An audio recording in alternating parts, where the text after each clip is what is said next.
Oui, vous l'avez dit, hein, on parle ici des dommages et intérêts, c'est-à-dire pas de l'amende à laquelle le parti a été condamné, les prévenus ont été condamnés, on parle des dommages et intérêts, c'est-à-dire tous les fonds que le Parlement européen a versés aux assistants des eurodéputés du Front National pendant des années et dont il demande aujourd'hui le remboursement, puisqu'on l'a vu avec ce jugement du tribunal judiciaire de Paris, c'était des contrats fictifs Ouais. et donc ces fonds-là doivent être restitués au Parlement européen. Et aujourd'hui, on est en mesure de le révéler sur l'antenne de BFM, le Parlement européen a fait officiellement une demande de ce qu'on appelle de recouvrement des intérêts civils, c'est-à-dire de remboursement de cette somme.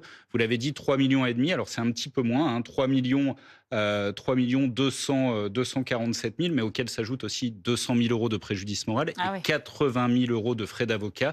La somme totale s'élève donc à 3 527 982 euros et 87 centimes pour être précis. Les courriers ont été envoyés depuis le cabinet de l'avocat du Parlement européen aux différents avocats des prévenus dans le procès et aussi du parti, puisque le parti a été condamné en tant que personne morale. Aujourd'hui, officiellement, on peut dire que le Rassemblement national doit rembourser plus de 3,5 millions au Parlement européen.